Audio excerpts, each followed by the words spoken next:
So you're playing pickup basketball. This is one-on-one, and you're finally going to win. But then the older kid decides, you know what? Every shot he makes is worth 5. Is that fair? This is Locked On Big 12. You are Locked On Big 12, your daily podcast on the Big 12 Conference. Part of the Locked On Podcast Network, your team every day. In this scenario, you're the Big 12, and the older kid is Brett Yormark. Happy Wednesday, everybody. Welcome into Locked On Big 12. I'm Drake Toll from ESPN Central Texas. Thank you for making Locked On Big 12 your first listen every single day. On today's show, we'll talk tiebreaker. We'll talk Washington State and Oregon State's big win in court, and Kansas rallies to beat Kentucky in what felt like March. First and foremost, this is unfair. This whole rule change thing, and the way the Big 12 has pitched is they're not going to change the tiebreaker rule in the middle of the season. They're going to clarify. They're going to make this easy to digest for everybody, but that's not exactly true. Barry Trammell, the report goes that Barry Trammell was talking to those in the Big 12 about what the tiebreaker looks like, and he made a good point. He said, wait a second.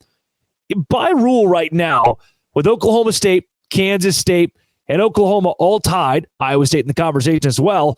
Well, Oklahoma State has beaten Kansas State, and they've also beaten Oklahoma. So basically, if we go down the stretch and Iowa State loses to Texas, then Oklahoma State should get in, right? They beat those two teams. But what the Big 12 says, bear with me here a bit, you got a picture. What the Big 12 says is, well, since Oklahoma and Iowa State haven't played, Oklahoma and Kansas State have not played each other, then we can't exactly deduce who's going to break a three-way tie between Oklahoma State, Oklahoma, and Kansas State. And Trammell's point was, that's kind of weird. I mean, one of these teams beat both of them. Shouldn't they win the tiebreaker? And that's when the Big 12 goes, he's right. Our rules are confusing because instead of saying it's, if you've got the head-to-head over two teams that you can advance, instead of saying that, the Big 12 said we're going to combine your record against other teams, your common opponents, or take you they have a quasi-strength of schedule thing they also look at. And now they've gone and said, you know what? Instead of doing the thing that we already had planned, instead of doing that, we're gonna quote clarify a little bit. We're gonna try to break it down for everybody. And what clarification reportedly means here is change the tiebreaker. I don't care if you're a TCU fan, a UCF fan, a BYU fan, a West Virginia fan. I don't care if this ball's not in your court. It doesn't play for you, and it doesn't matter for where you sit in Big 12 championship conversations. This is bad. You can't get to the middle of the season. You can't get to the last 2 weeks of the season and say, look, we've had this thing in place and it had holes. It was vague. It was incorrect. We're going to change it. Now, it brings up kind of a weird Sophie's choice of, do you fix a really bad rule? Because that's what it is. If Oklahoma State is held out despite beating Kansas State and Oklahoma, when this whole thing shakes out, that is not good. If they're in a three-way tie somehow and get left out over a team that they already beat, that is bad. Can we agree on that? Absolutely.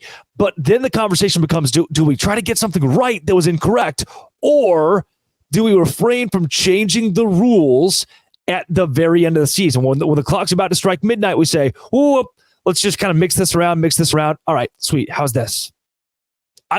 There's no clarification to it. You can't pitch it nicely as, "Oh yeah, I forgot to tell you earlier that every shot that I shoot from right here beside this tree is worth extra points." That's kind of what you're doing. And Robbie Triano, who I'm sure you all know, Sirius XM Big 12 Radio for a while, made a great point. There's not a serious conference that gets to the very end and says, this rule kind of sucked. Let's change it in the middle of the year. So right now, since Oklahoma State owns head-to-head wins over both those schools, they should easily go to the Big 12 championship, not necessarily because the way the tiebreaker is, the way that you pull the exact tiebreaker from because you have the whole, what is your record against the next highest placed common opponent in the Big 12 standings, and your win percentage against all common conference opponents, and combined win percentage in conference games with conference opponents, or your strength of conference schedule. It already doesn't make a lot of sense. No one asked questions. They threw this together with 14 teams, hope the best. And now that we've gotten 2 weeks away from having to know what's going to happen, the Big 12 could pee right down its leg and say, so we're going to have to change it. You can't do that.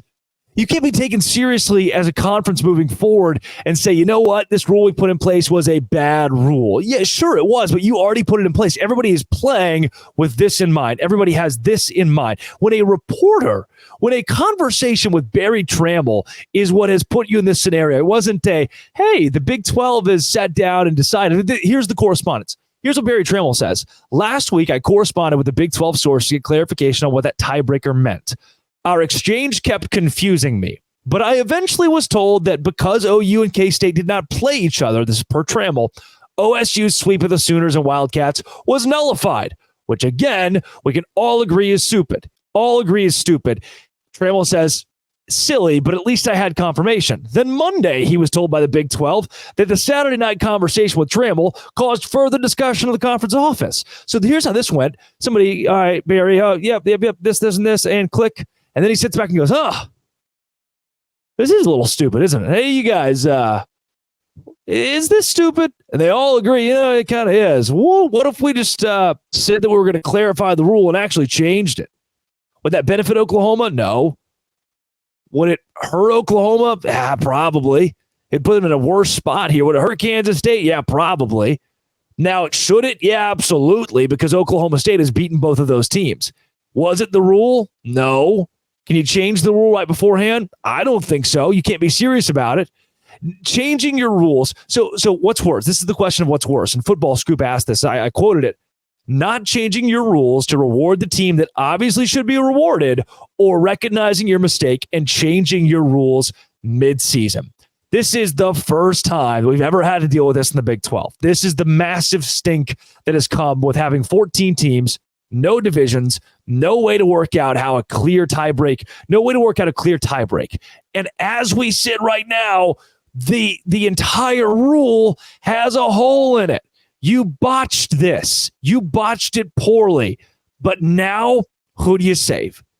Do you save yourself? Do you save yourself by doing the right thing, maybe the most common thing, and keeping the rule where it is? Or do you save the... Do you try to show that, look, we see where we went wrong and we want to fix it? Is it too late? That becomes the question. Is it too late?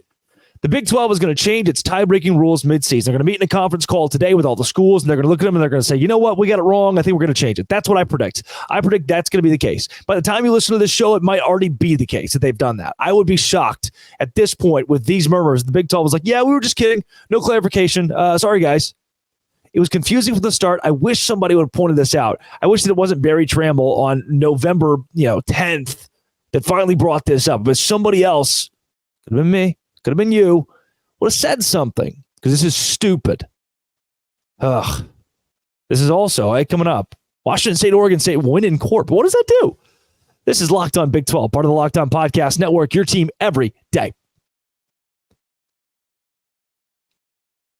Today's show is brought to you by those over at Jace Medical. Jace Medical, a proud sponsor of Locked On Big 12, and I want to thank them for being a sponsor of today's show. Now, look, I'm going to tell you this. I'm going to read you this verbatim. We spend a lot of time talking together, you and I. We get fired up together on wins and losses, who starts, who sits. I'm thankful for that connection. Today, I want to chat a little bit more personal. I just learned you can get a one-year supply on ED medications. You realize what that means. Bring on the extended travel, bring on the natural disaster or supply chain issue. You're covered, my friend. You don't have to worry about whether or not you can refill your generic for Cialis, Viagra, Revidio prescription. I don't even know what those are. This is possible. I'm 22. This is possible because our friends at Jace Medical. Go online right now at jacemedical.com to receive your 12-month supply, your daily medication. Remember to use promo code LOCKEDON at checkout for a discount as well. A verified customer had this to say about Jace. I am thankful for the service. Supply chain issues caused me to cut pills in half.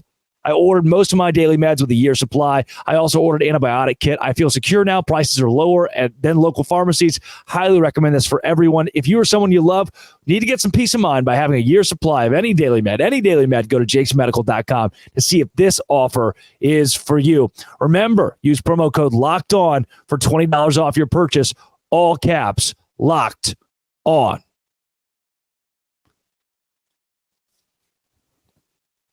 So Washington State, Oregon State, they got their day in court and they won. They walked away victorious. But what does that mean exactly moving forward? Now, you're going to hear from a lot of sources that in this, there is no way that they get control of the conference moving forward when it comes to the playoff picture.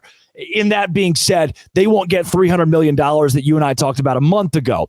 That isn't exactly the case, because even Kirk Schultz has come out and said, yeah, we try to do it on more of a school-to-school basis. But if you look at the way the rules are written for 2023-24, which is next year, which is the year they'll still control the assets because there is a whole deal with this grace period. Let me unpack. Give me 30 seconds here to try to explain it to you like I'm 5 and you're 5. Washington State, Oregon State. Everybody else leaves.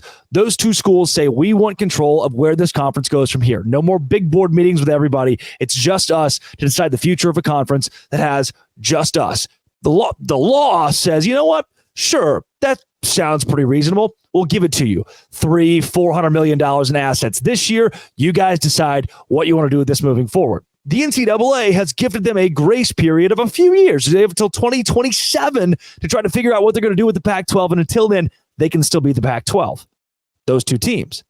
Now, the way the College Football Playoff Committee has written the rules of the College Football Playoff is the revenue sharing for this goes to power conferences. They're going to give an estimate of $300 million, $320 million to every power conference.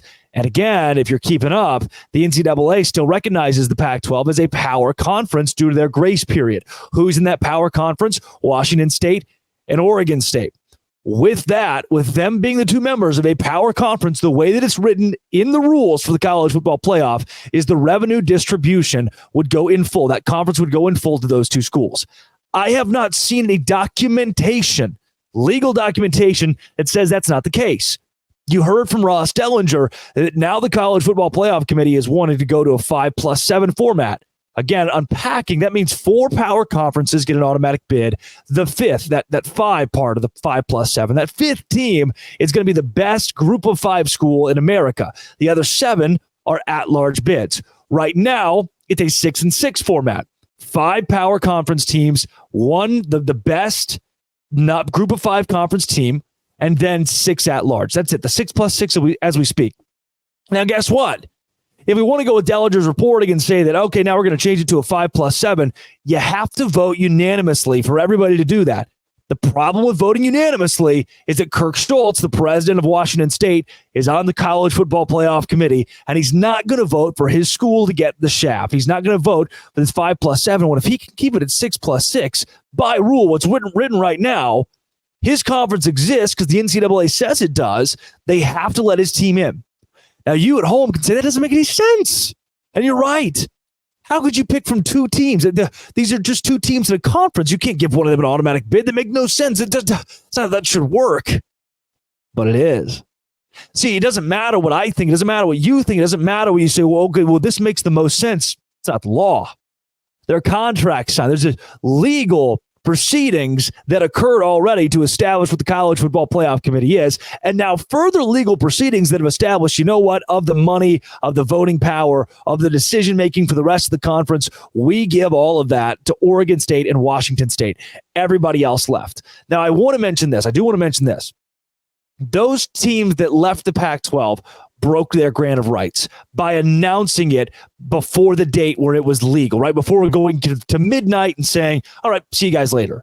So they're being punished. These teams are being punished for giving notice, for putting in their 2 weeks. They're being punished for breaking the rules so that they could get a jump ahead of this thing. That's where it gets really funky to me of, okay, so is it bad if you announce on the front end and try to give everybody time to figure things out, then you get punished by not being able to control assets. So wait a second. The money that Oregon brought in this year, that USC brought in this year, now a judge has ruled that they don't get to see that? But now that Oregon State and then Washington State, they're going to get to control that because that school broke the rules. But had they not broken the rules, had they told you the day of, hey, yeah, we're leaving, what would that debacle have looked like? Does it make sense how confusing that is? How trying to piece this together is something that's very complex and complicated? The problem that I keep going back to, and I know you'll see videos of Kirk Schultz saying, yeah, we try to make it more of a team thing. And you'll hear Ross Dellinger come out and say, hey, what about the 5+7 is the way we're going to move? You hear all that stuff. And here's what I keep coming back to. It doesn't matter what these talking heads say. It doesn't matter what these people say. It doesn't matter what I say outside of what is written in the College Football Playoff Committee's rules. There are already outlines for what to do in these scenarios. A judge has ruled on what to do in the scenario with Washington State and Oregon State. I can't change that. You can't change that. There is an appeal process, but I'm not hanging my hat on that right now. Hat on that right now. I'm confident that what is written right now is in favor of Washington State and Oregon State holding on to leverage. It's that leverage word that makes me think they've still got a shot at going to a Big Ten, a Big 12, an ACC. That there's still an opportunity to do that. Now, do I want those two teams? Well, we've kind of talked about the markets and TV, and Washington State brings a lot. What can Oregon State bring you? Well, they're good at football right now. What have you done for me lately? But that's not really the way these deals work. I want to go back to this. Do you want those two teams in the Big 12? Do you want Washington State and Oregon State? Now they have money. Now they have leverage. The way that's written, they'll be rich the next couple of years. Do you want to try to strike a deal with them to bring some of that leverage, for them to use their leverage to bring some of that power over to the Big 12? And if the answer is yes, good news. They're going to be able to use leverage to make a move like that. If your answer is no, it's kind of too bad. Right now, they've got power. No matter what I say, no matter what you say, no matter what I want, no matter what you want, these teams can operate around it because of what a judge has granted them and what the college football playoff has granted them, what the NCAA has granted them. Nobody thought at the beginning that they did the same damn thing as the Big 12 tiebreaker. Nobody sat around and thought, oh, shoot, we should probably not make these rules so bad. And now you got to pay for it. And if you want to change those rules, you got to get around Kirk Schultz, who's the president at Washington State. That's complex. Hey, you know what's not complex? Kansas being good at basketball. It's kind of normal. This is Locked On Big 12, part of the Locked On Podcast Network, your team every day. Today's show is brought to you by FanDuel. FanDuel is where I go for all of my sports betting needs. I love to do the wagering. I went in last night on a live bet. Kansas and Kentucky threw $20 on the Kansas Jayhawks against Kentucky, I should say. In the second half, it was 20 to win 42. Bang, cashed. Right now, new customers get $150 free in bonus bets with any winning $5 money line bet. That's $150 if your team wins. If you've been thinking about joining FanDuel, there's no better time to get in on the action than right now. The app is easy to use. There's a wide range of betting options, including spreads, player props, over-unders, and more. Again, it's an app. You just download the FanDuel app. It's so easy. Or go on your desktop to FanDuel.com/lockedon. FanDuel.com/lockedon to get that $150 in bonus bets with your $5 winning moneyline bet at FanDuel.com/lockedon. Kick off the NFL season. FanDuel, official partner of the NFL. The Kansas Jayhawks being good at basketball. Death, taxes, and that. But this wasn't just any win. This was stupid impressive. They're trailing by 12 in the second half against a Kentucky team that looked surprisingly good to me.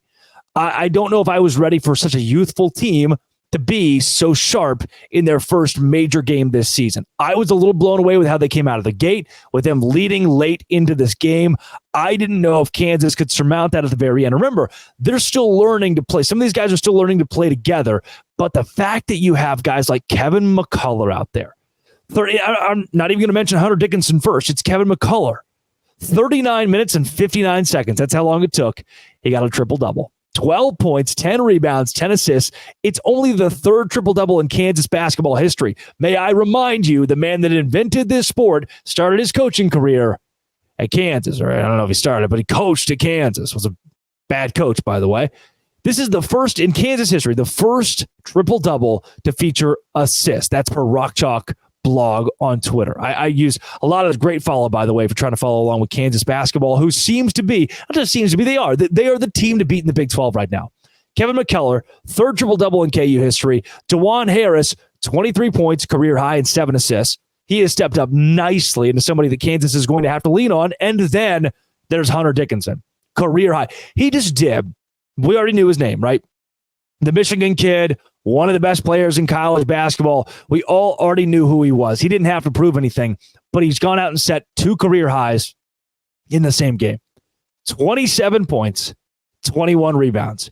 You're down by a dozen, And that team that's still trying to piece it together, still trying to figure out, okay, what is this new leadership role for DeJuan Harris, where he's not the spark plug guy off the bench and he's actually getting a lot of playing time. How does he fit into that? Well, pretty darn well. And I was, again, the most impressive part of this is how Kentucky came out of the gates swinging.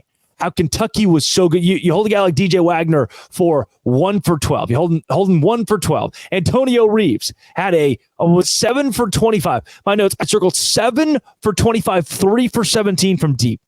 You're forcing guys into bad shots defensively, and it's that defense that's going to help Kansas win down the stretch. 6 for 18 from 3 was enough. 27 for 36 from the free throw line. That was enough. 8 offensive rebounds to Kentucky's 15. You lost the offensive rebounding battle, but your defensive rebounding was 10 plus what Kentucky was. You point at what Kansas was able to do in this ballgame: 22 assists to Kentucky's 14, 7 steals, 4 blocks. They didn't force the turnovers. They didn't force turnovers. The rebounding wasn't perfect. But more than anything, you got to the doorstep of the game. And you found a way to win. Savvy shooting, you found a way to win. This is not just a dangerous Kansas team. This is one of the this is the best starting 5, I think, in college basketball. Kansas has the best starting 5 in college basketball. Where they will trip up is depth. Listen to the starting minutes. The minutes of the starters, I should say. Listen to the minutes of the starters. For Adams, 27 minutes. 27 minutes for KJ Adams, and that is on the low end. Hunter Dickinson, 37 minutes. DeJuan Harris Jr., 38 minutes. Marco Jackson, 24 minutes. Low end, Kevin McCullough, 37 minutes. The guys came off the bench, 8, 12, 4, 13. Team like Baylor, they have a ton of depth this year. They're going to give teams fits because of the depth. They're going to give Kansas fits because of the depth. But then you say that and you think, where does depth matter the most? To me, it's at the end of the game. To me, it's when you need a breather. And where was Kansas in that scenario? Down by 6.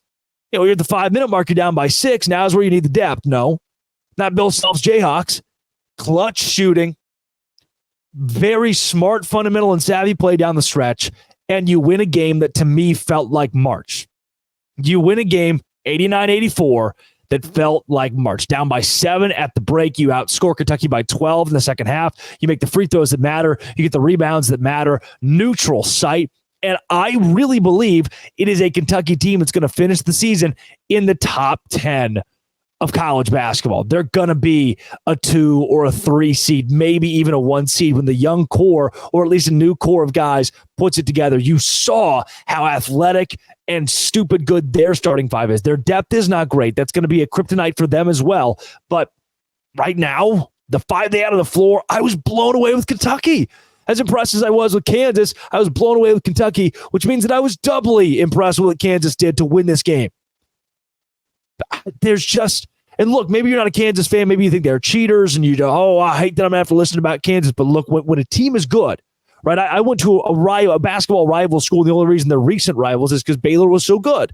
But you just, game's got to recognize game. You got to respect game. You look across the way and go, you know what? That team's good. And they are the kings of the Big 12. They're going to win the Big 12 championship, but you can't convince me otherwise until something else happens. You can't convince me otherwise until it doesn't happen. It's all Kansas this year in the Big 12. They prove that. They are the best starting 5. They might not be the deepest team. That could get them in fit. That could give them fits and get them in trouble. But it didn't last night. They outlasted Kentucky in the end. Very impressed with Kansas basketball. It's Bill Self, man. He's going to be doing it for 10 more years, just dominating people. The dude is crazy, stupid good. Another national championship caliber team, not just Big 12 championship, national championship caliber team. This is a national championship caliber program. Took a Benadryl earlier and a steroid today. Yeah. They're warring against each other, every 3 minutes, like I'm trying to fall asleep. In the other 3 minutes, I'm just wired. Thanks for sticking around with me, huh? This has been It Always Will Be. Come back tomorrow. We'll beat the books. Talk a little more about this Big 12 changing their rule stuff. Locked on. Thanks for making it your first listen every single day. Dose Grande.